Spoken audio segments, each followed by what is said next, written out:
प्यारे बच्चों, मैं डॉक्टर द्विजेंद्र वल्लभ शर्मा एक बार फिर से आपके सामने कक्षा 6 की संस्कृत पुस्तक रुचिरा का एक और पाठ लेकर प्रस्तुत हूँ। पाठ का नाम है कृषिका कर्मवीरा।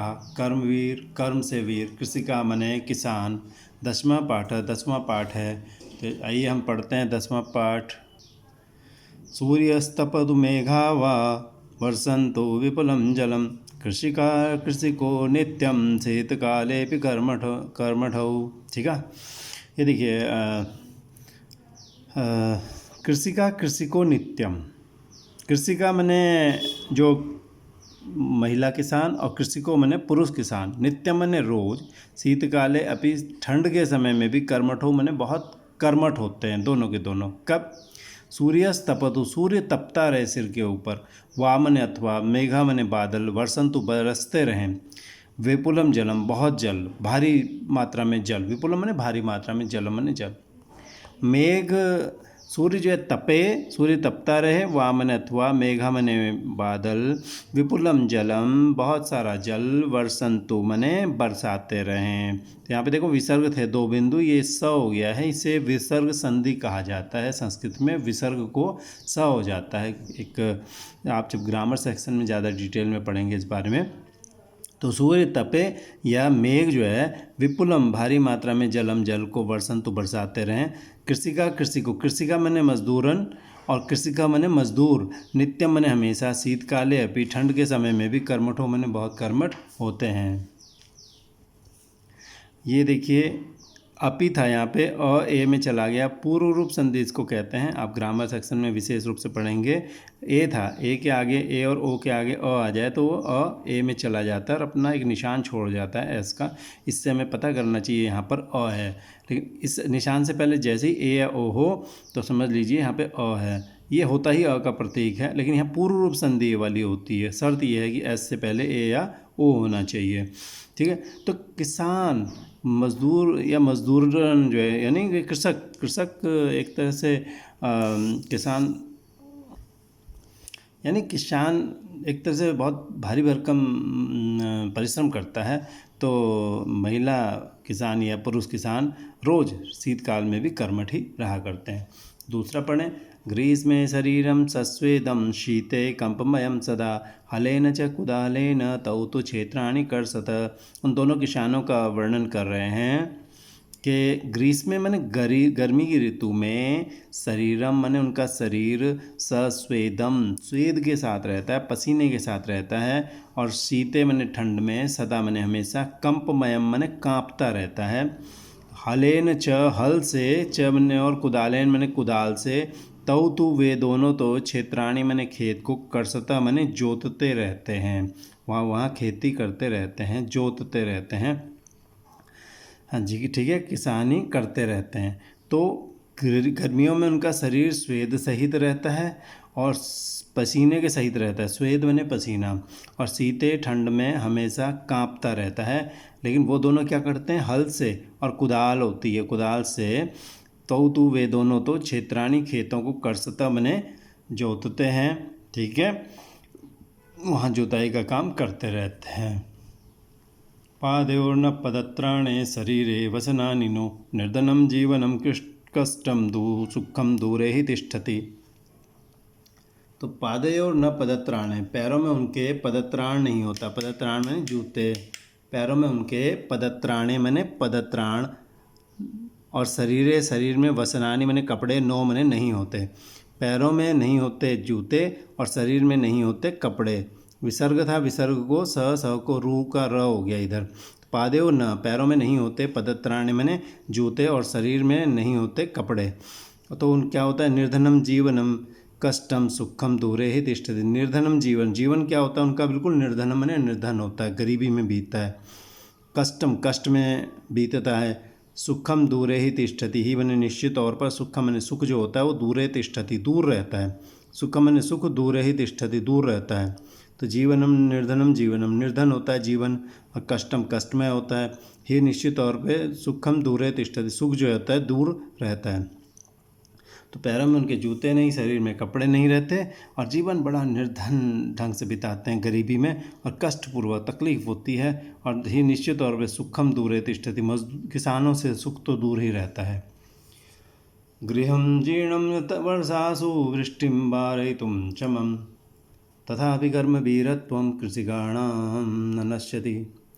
गृहम घर कैसा होता है, जीर्णम माने टूटा फूटा, जीर्ण शीर्ण। न वर्षासु, वर्षासु वर्षाओं में, वृष्टिम वारयितुम क्षमम न, वृष्टि माने बारिश को, वारयितुम रोकने में, क्षमम न समर्थ नहीं होता उनका घर। वर्षा में वृष्टि यानी बारिश को, वारयितुम रोकने में, न क्षमम न जो समर्थ नहीं होता, ऐसा गृहम उनका घर, उनका कैसा होता है, जीर्णम माने बड़ा जीर्ण शीर्ण घर होता है, जिसमें बारिश आती रहती किसान के खेत में, घर में, और जो है वो पानी टपकता रहता है। ऐसी गरीबी में ये लोग जीवन बिताते हैं। तथापि फिर भी कर्मवीरत्वम, कर्मवीर होने का उनका जो स्वभाव है, कृषिकाणाम माने कृषकों का, किसानों का, कर्मवीरत्व न नश्यति नष्ट नहीं होता। तो तथापि मैंने फिर भी कर्मवीरत्वम, उनकी जो कर्मवीरता है कृषकों की, न नश्यति नहीं नष्ट होती है। ठीक है, तो घर भले ही उनका जीर्ण हो, वर्षा को रोकने में समर्थ न हो, वर्षा में बारिश को रोकने में, वर्षा की ऋतु में, यहाँ वर्षासु मैंने वर्षा की ऋतु में, वृष्टि में बारिश को रोकने में समर्थ न हो, फिर भी उनके अंदर कर्मवीरता रहती ही है। ठीक है, तयो श्रमेण क्षेत्राणि सस्यपूर्णानि सर्वदा धरित्री सरसा जाता या शुष्का कंटकावृता। तयो श्रमेण, उन दोनों के श्रम से, परिश्रम से, वो पति पत्नी जो कृषिका है और जो कृषिक है, उन दोनों के श्रमेण परिश्रम से, क्षेत्राणि मैंने जो खेत हैं, क्षेत्र हैं, सर्वदा मैंने हमेशा, सस्य मैंने खेती से, पूर्णानि मैंने भरे हुए रहते हैं। तयो मैंने उनके, श्रमेण मैंने परिश्रम से, क्षेत्राणि मैंने खेत, सर्वदा मैंने हमेशा, सस्य मैंने खेती से, पूर्णानि मैंने भरे हुए रहते हैं। धरित्री मैंने पृथ्वी जो होती है, सरसा जाता, सरस हो जाती है। पृथ्वी क्या होती है, सरस मैंने रस से भर जाती है, सब जगह खेती हो जाती है, खेती लहलाती रहती है। या मैंने जो शुष्का मैंने सूखी होती है, और कंटक आवृता, कांटे वाली झाड़ियों से आवृता मैंने ढकी हुई होती है। ऐसी पृथ्वी क्या होती है, बहुत सरस हो जाती है। ठीक है, कंटक मैंने कांटा, और उससे आवृता मैंने ढकी हुई, भरी हुई, और आ, कंटक का क और ये आ मिलके आ हो जाता है बच्चों, और कंटक का आ मिलके आ हुआ तो का बन गया, इसे कहते हैं दीर्घ संधि। ठीक है, समझ गए आप, यहाँ पे अ था और यहाँ था आ, और ये दोनों मिलके क्या बन गए, आ। तो धरती जो है सरस हो जाती है, या मैंने जो पहले शुष्का मैंने सूखी और कंटक आवृत होती है, कांटों से भरी हुई धरती होती है, आवृत ढकी हुई धरती होती है, ऐसी धरती सरस हो जाती है। तो तयो श्रम, उनके श्रम से, परिश्रम से, वो दोनों पति पत्नी, या सबके लिए कहा गया, हर किसान और किसान की पत्नी के और उनके परिवार के श्रम से क्षेत्र जो होते हैं फसल से भर जाते हैं हमेशा। और धरती क्या होती है, सरस हो जाती है, जो पहले कांटों से भरी हुई सूखी धरती होती है वो सरस हो जाती है। शाकमन्नं फलं दुग्धं दत्वा सर्वेभ्य एव तौ क्षुधातृषाकुलौ नित्यं विचित्रौ जनपालकौ।